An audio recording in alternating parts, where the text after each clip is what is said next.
Camel bells tinkling, a caravan arrives down a steep mountain path in the foothills of the Kunlun Mountains.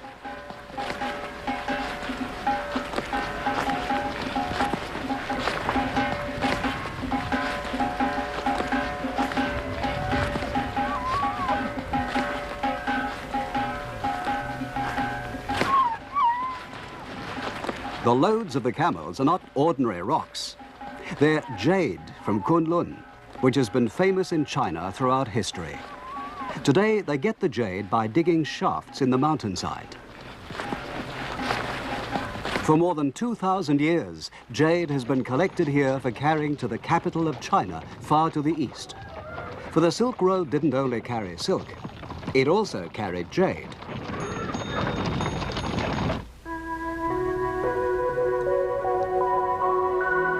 The Kunlun Mountains are in the southern part of the Taklamakan Desert, and they rise to about 6,000 meters or 20,000 feet.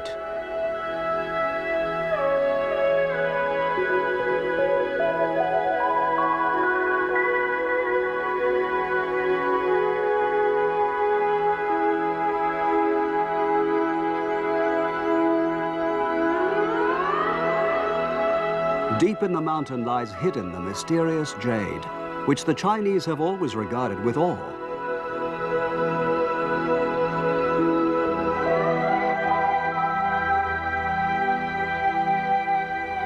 The Kunlun jade was believed to have strange powers, perhaps because its brilliance seems to increase with age.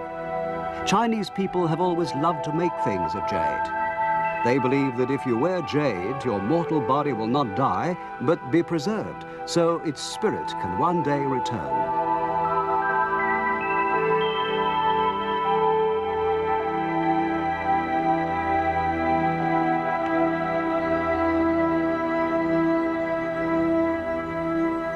Some great kings were even buried in complete jade suits.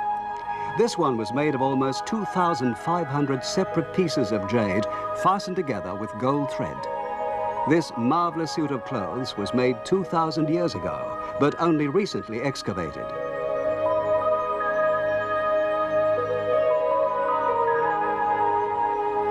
We can see plainly that the people of the past loved jade as much as they do today.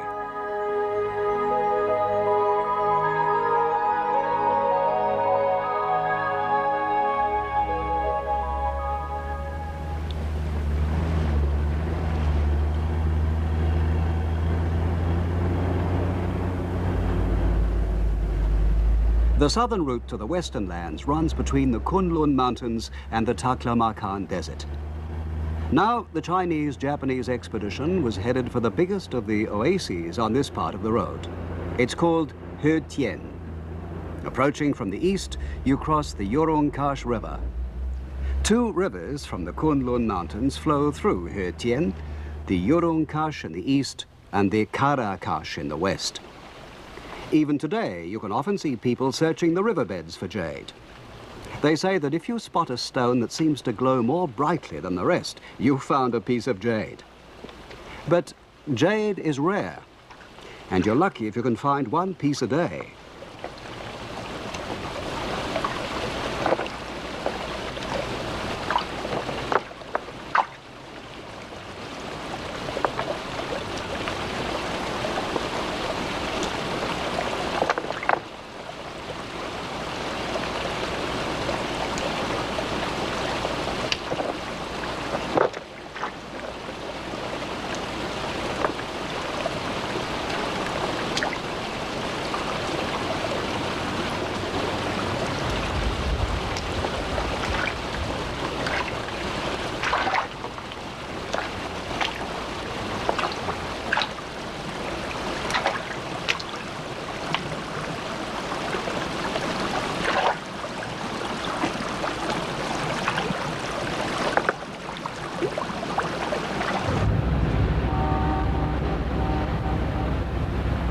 We crossed the river and came to He city.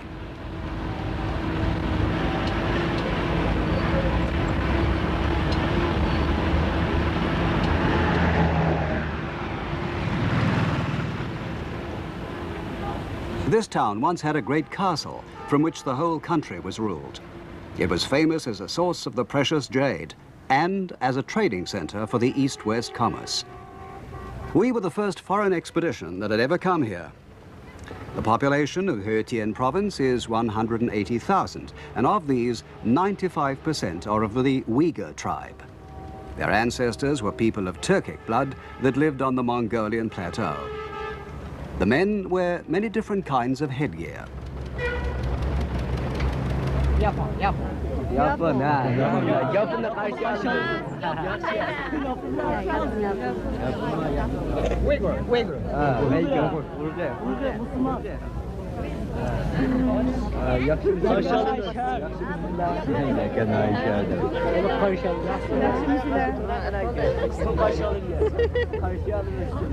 The women wear colored scarves and rings in their ears. They're all Muslims, and they're a cheerful, simple people.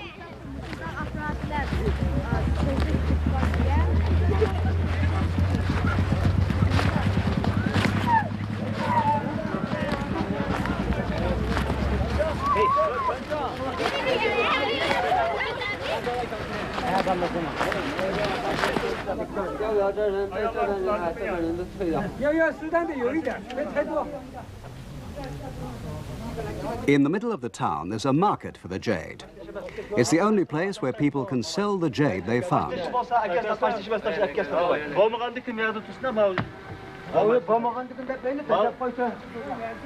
This isn't jade, it's just ordinary stone.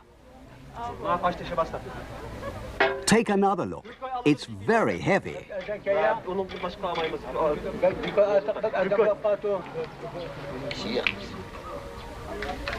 The jade is valued and bought here. The valuers are working for the He Light Industry Office. This one's only poor quality. It's only worth 3 yuan per kilogram. Come on, you can do better than that.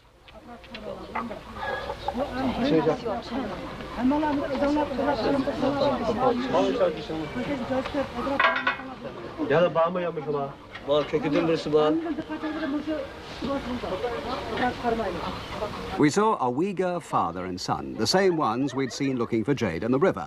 They'd come to sell their finds. That's a good one, isn't it? Second-class white. I'll give you 50 yuan per kilo.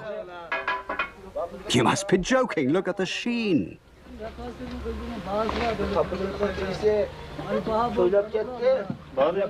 Sorry, the price is fixed by the government.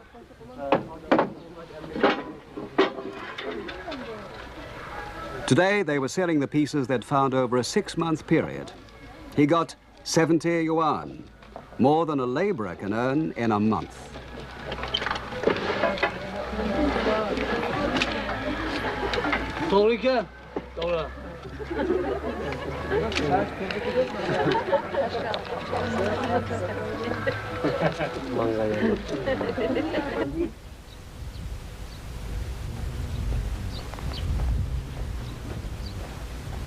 The jade, which was traveling eastwards, and the silk, which was going westwards, were of the greatest importance to He.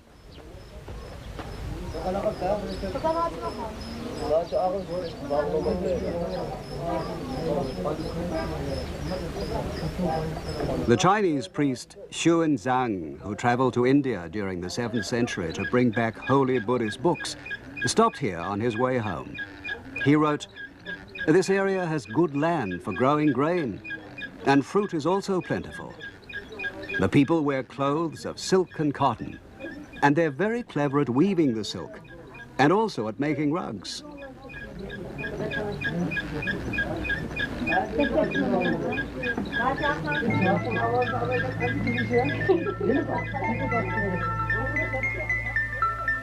Xuanzang recorded an old legend about how silk first came here. In the old days, it was forbidden to take silkworms out of China. But the king of He wanted to make silk in his own country, so he asked the Chinese princess, who was to be his bride, to bring some cocoons with her.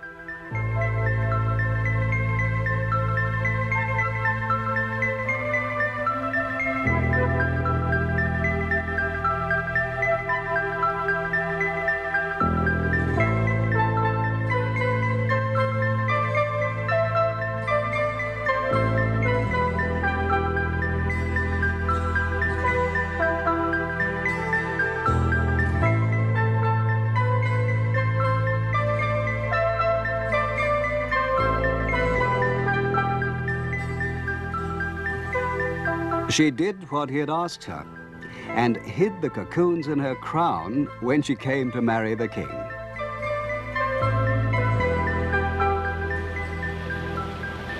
It's not known exactly when sericulture came to He-Tien, but the legend suggests that the art was imported from China at a very early period.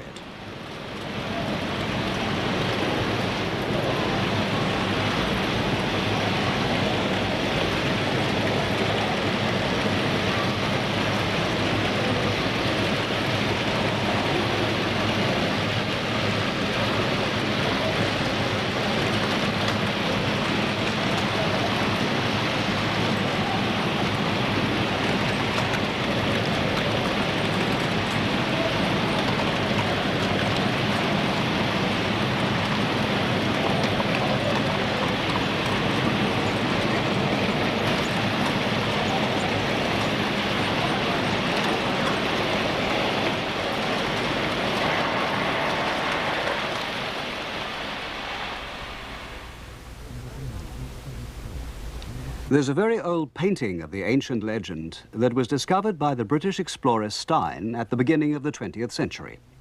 He found it in the ruins of a Buddhist temple at a place called Dan Dan Oilik, about 100 kilometers or 65 miles northeast of He-Tien in the middle of the desert. You can see a servant girl pointing to the princess's crown where she's hidden the silk cocoons.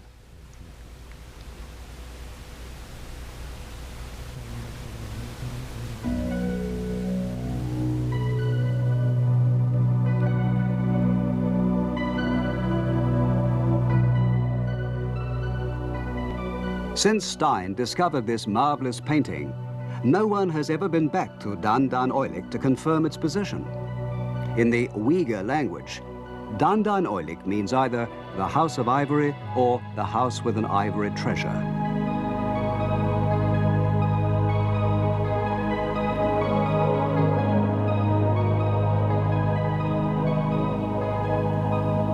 After traveling for 2 days, we found the ruins of an old resting place in the desert.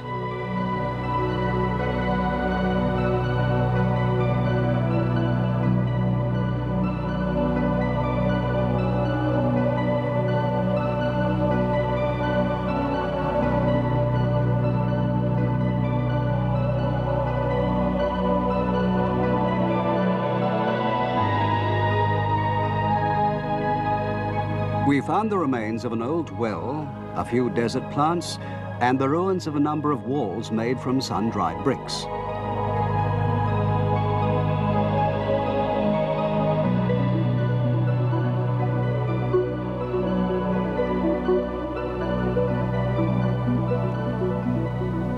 The ruins are from the Han or the Tang dynasty, and they were once a Buddhist temple.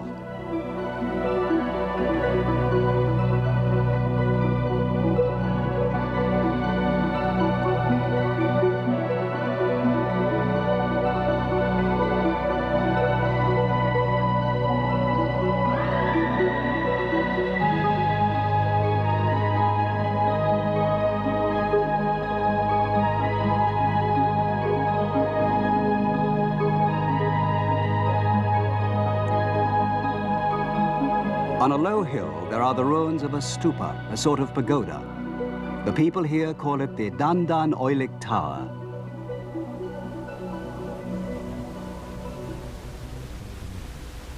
The temple had more than 300 priests. The marks in the walls were probably made by robbers looking for treasure.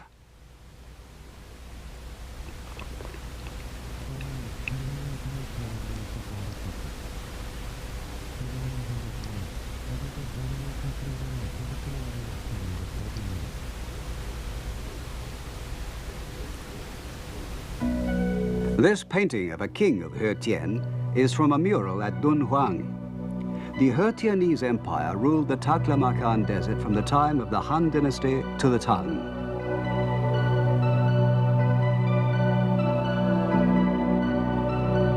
In the painting, you can see that the king is holding an incense burner made from jade. The fresh green color of the jade, the color prized most highly by the Chinese, shows how rich and powerful he was.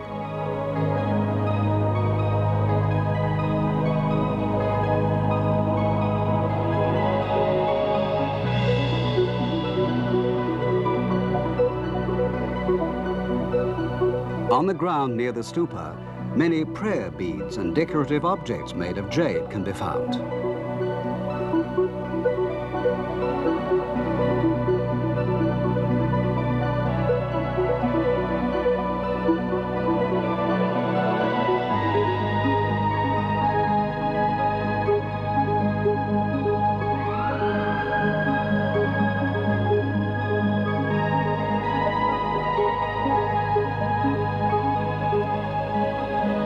This tiny image shows two monkey-like beings with tails embracing each other. It's a common motif of early Buddhist sculpture.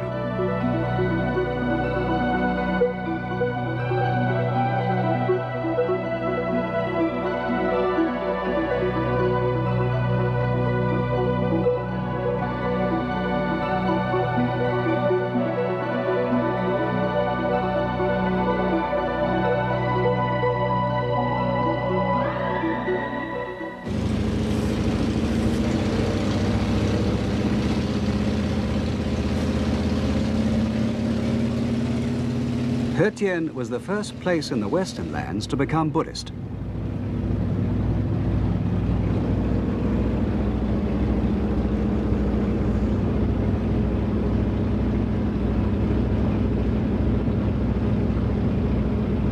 But according to Stein's map, the Dandan oilik he found wasn't here, but deeper in the desert, about 50 kilometers or 30 miles away. We decided to search for it from the air. Our plane was a biplane transport of the PLA.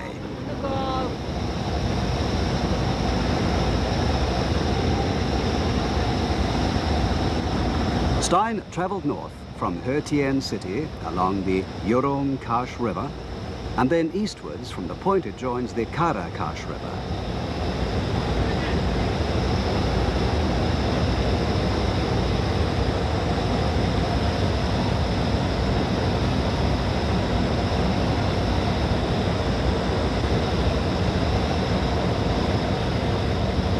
According to Stein, Dandan oilik is at 37 degrees 46 minutes north and 81 degrees 7 minutes east.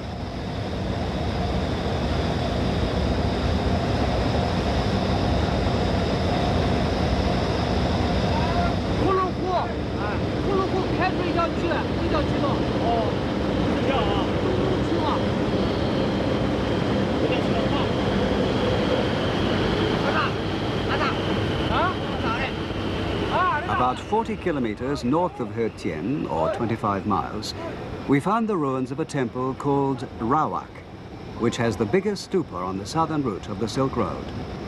The top of the stupa has been broken off, and now all you can see is the ruin of the foundation, a little higher than the level of the sand.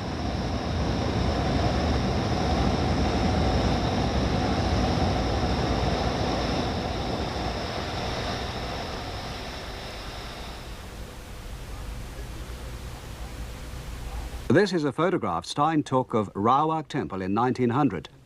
There were more than 80 figures dressed in robes carved on the walls, but their heads had all been knocked off. Stein thought this had probably been done by Muslims, who have a religious prejudice against images.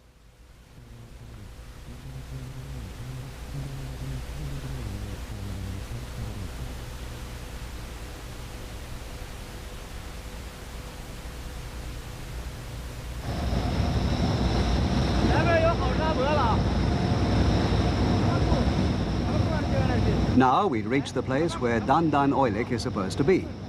But after 2 hours of search, we still hadn't found anything that looked like the ruins of a temple.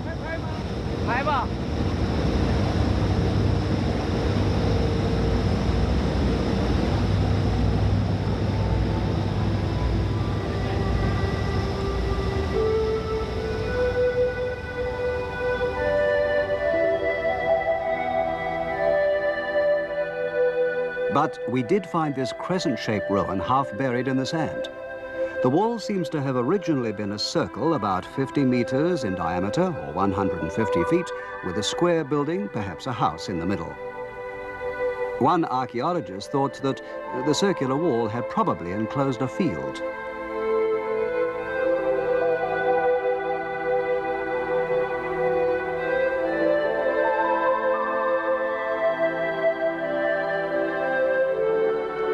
But from the air, the Taklamakan Desert looks like a sea of sand.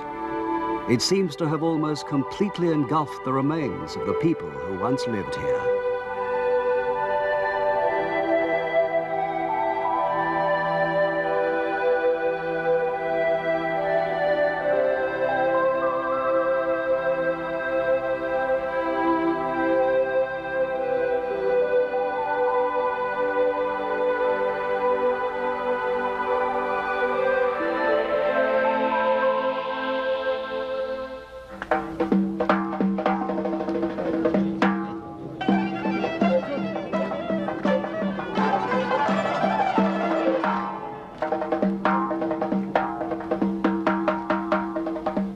Artists of the Xinyu song and dance troupe are performing the silk dance.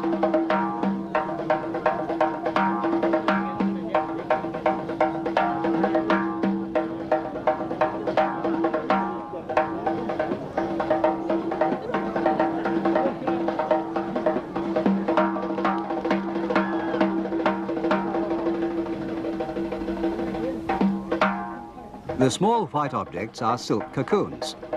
Most of the 56 people's corporations in today's He-Tien are involved in breeding silkworms.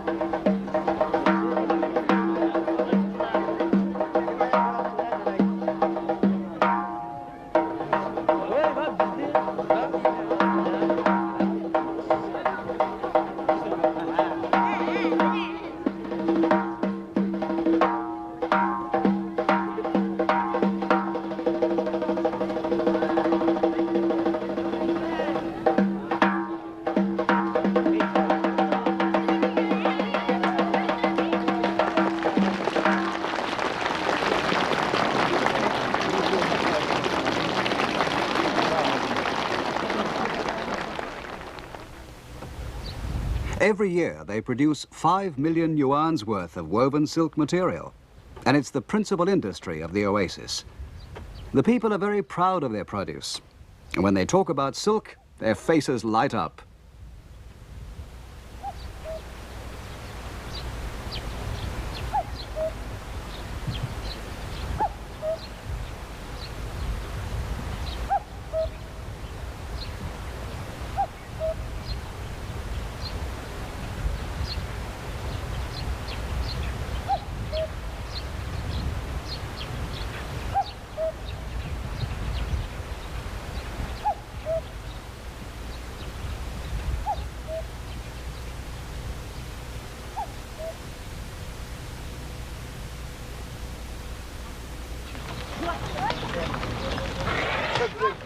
On Sunday mornings, the roads are busy with traffic from the villages, because Sunday is Bazaar Day in He-Tien.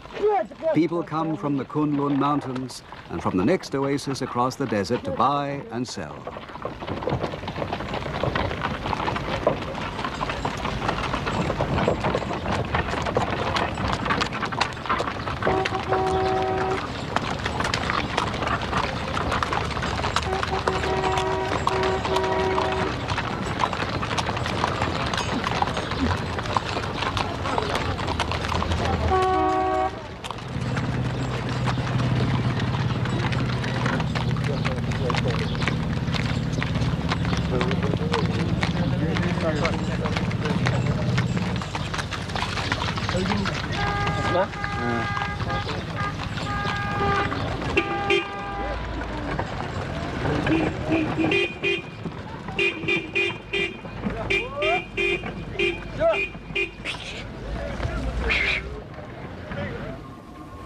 The bazaar is held at a crossroads at the center of He-Tien.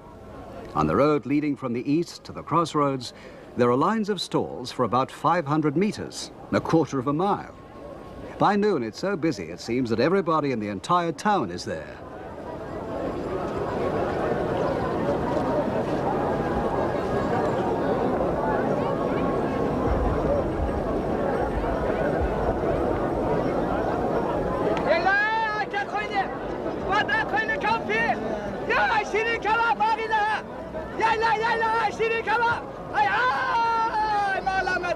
Acayip okşattı. Yaban tuttu.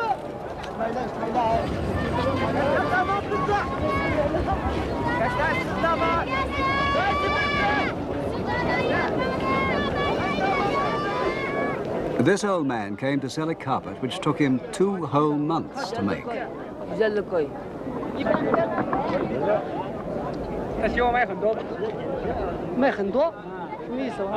The shoe shop is a popular place with young girls. But there are many other kinds of shops as well, including government stores, people's corporation shops, and privately owned stalls selling food and handicrafts.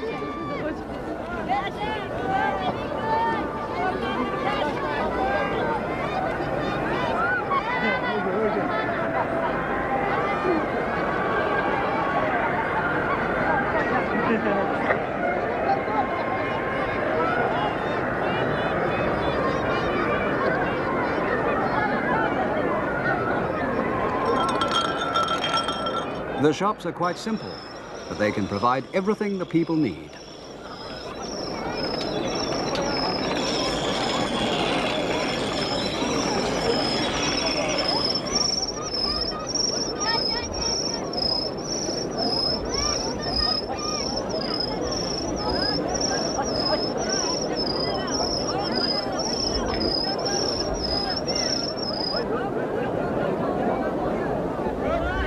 Here you can buy spices for cooking mutton. Each bag is full of a different spice, and there are 97 of them.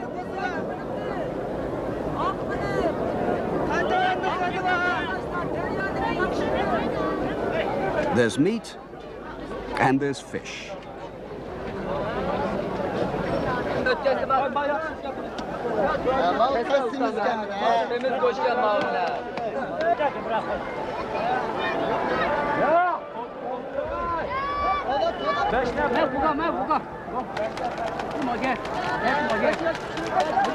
These skewers are not of chicken, as they would be in Japan, but of mutton. They call it shish kebab.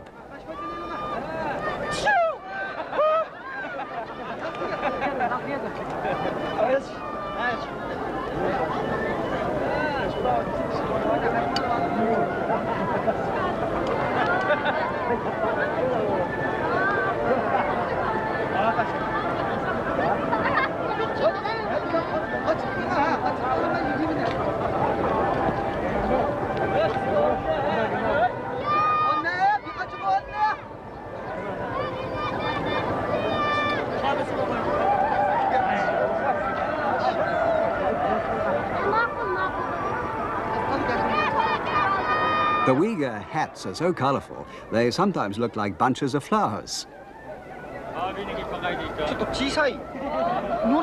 This one's too small, I can't get it on. It's a woman's hat. What? A woman's hat? Is this yogurt? How much is it?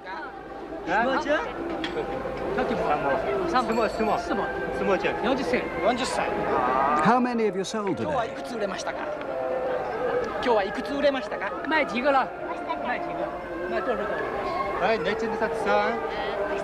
Only one.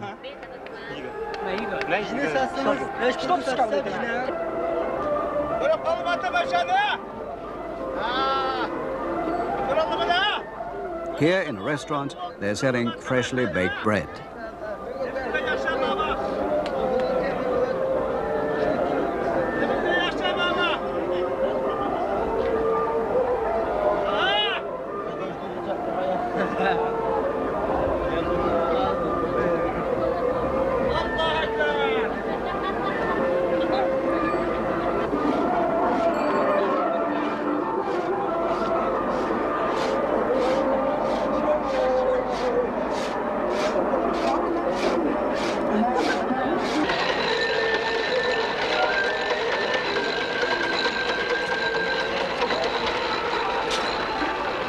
Excuse me, can I talk to you for a moment? Where did the ice come from?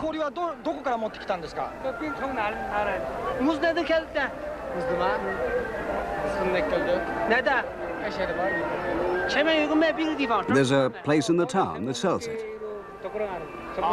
Why is it yellow?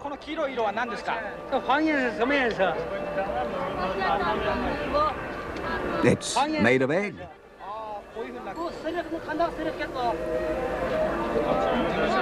Egg? Yes, it tastes like egg. What's it like? Good. Very good.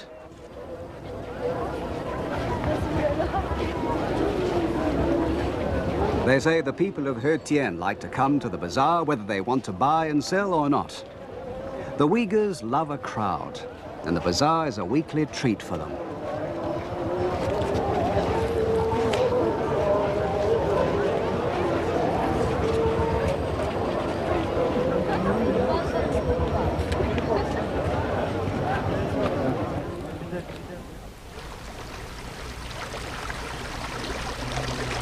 It's afternoon, and although it's still only May, the temperature is already almost 30 degrees Celsius, 80 degrees Fahrenheit. Here at the oasis, everybody takes a siesta until 2 in the afternoon.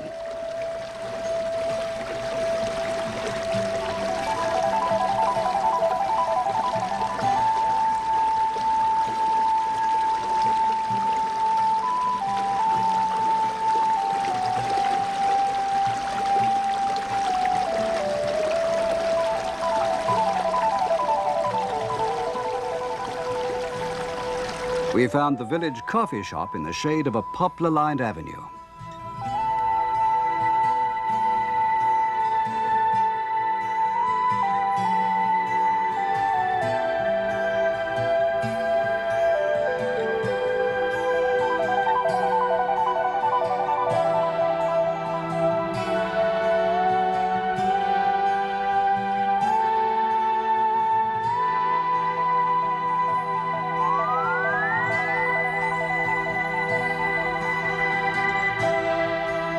The small stream and pools are important water supplies for the people of the oasis. Everybody uses this water for drinking and for washing.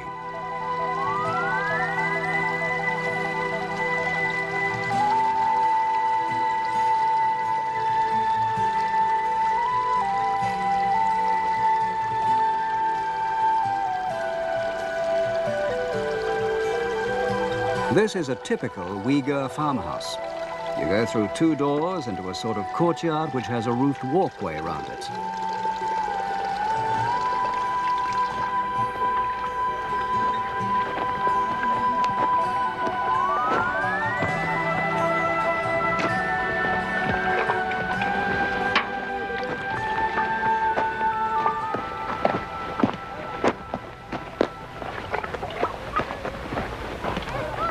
The platform in the middle is the family's living space, and in the summer, they sleep here.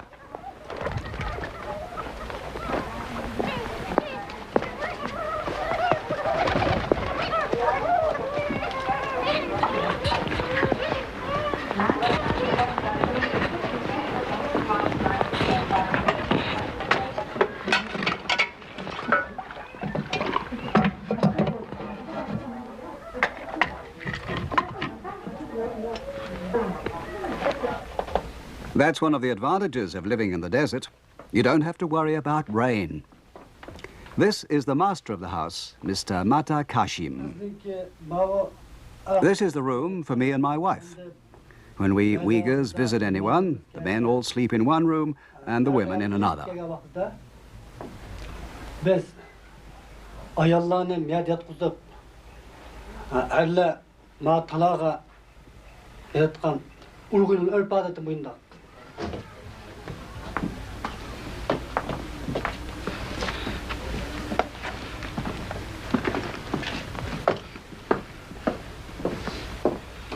This room belongs to my 2 daughters. The older is 19 years old, almost old enough to be married. My wife and I are trying to get used to the idea.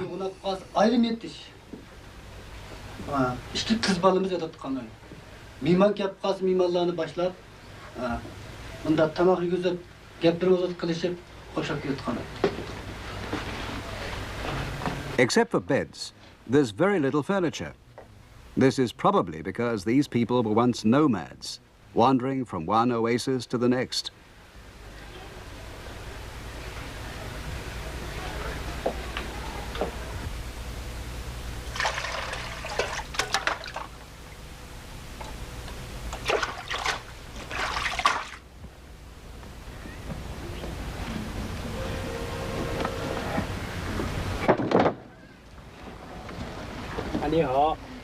That was a big lump. Where does the ice come from? The river.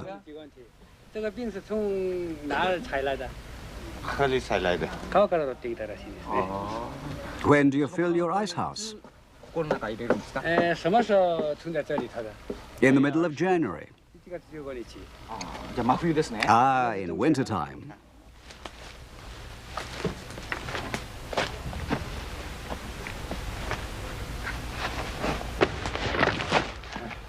They fill their ice houses with layers of ice and straw, a method that's been passed down from olden days.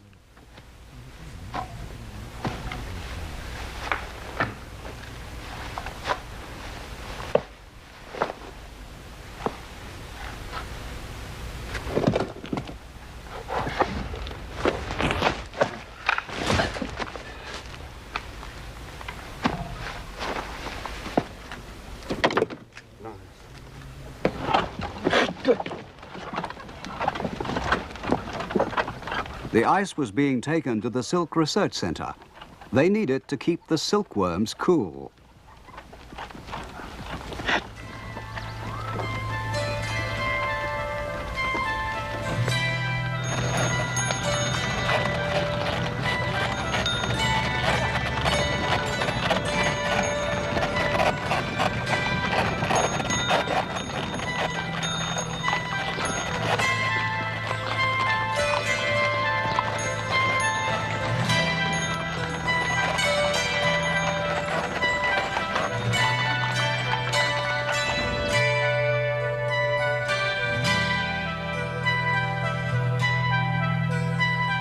In He-Tien, making rugs is almost as old as weaving silk. They make very good rugs here using the Persian way of knotting. It takes 5 or 6 people to make a rug.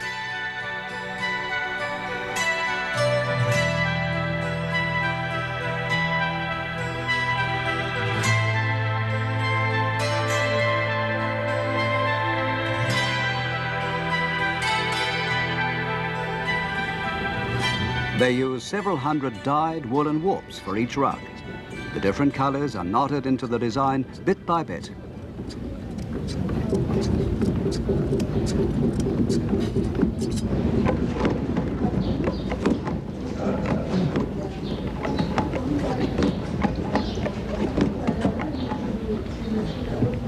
Even the most skillful weaver, one who's been doing it since he was a child, can only make about 2 centimeters of rug in a whole day. It's work that needs the utmost patience.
At 2 o'clock on Friday afternoon, a voice can be heard calling the faithful to the mosque, which is called Xinjianxi.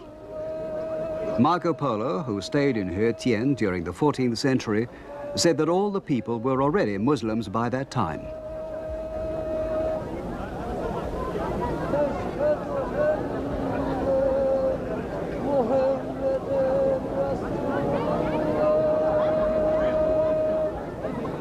But Hetian was originally a Buddhist country. It wasn't converted to Islam until the 10th century. Until 1948, the imam of the mosque was the ruler of Hetian.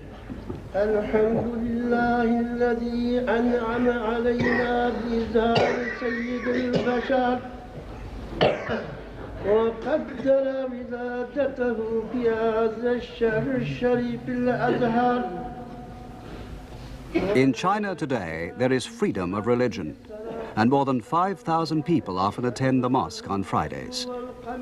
But all the worshippers at the mosque are men.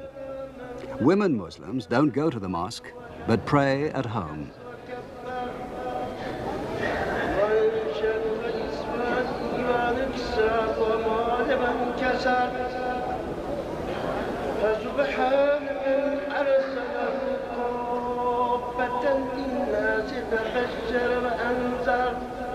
When they pray, the people here face west, the direction of Mecca in far-off Arabia. The sound of prayer has echoed here for many centuries. And still the Silk Road continues west, in the direction the Muslims are facing.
Towards the end of our journey on this southern route of the Silk Road, we saw an oil field and natural gas gushing out into the desert.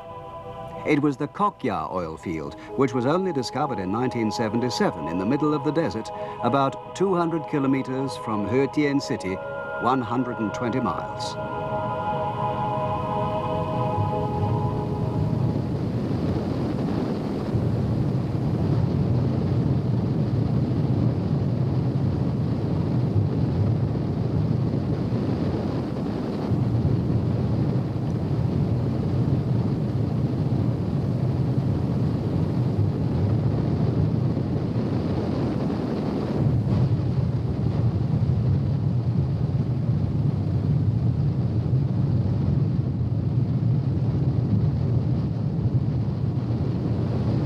They're still making test wells, and of the 18 wells they dug, 3 produced oil. Now they're making tests to find out the size of the reserves.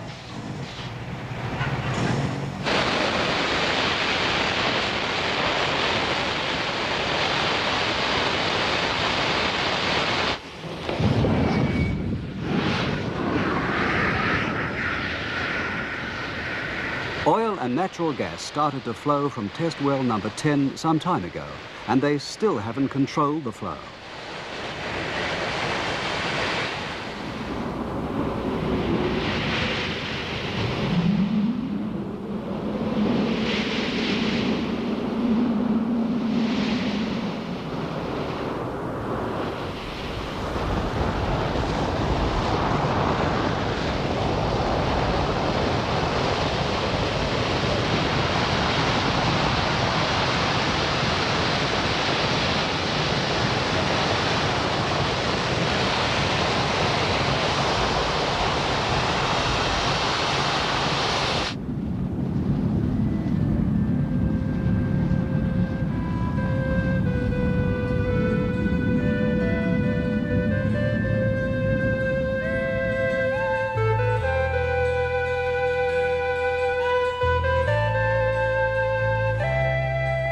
This southern route is the oldest part of the Silk Road, and it was opened up to carry silk and jade.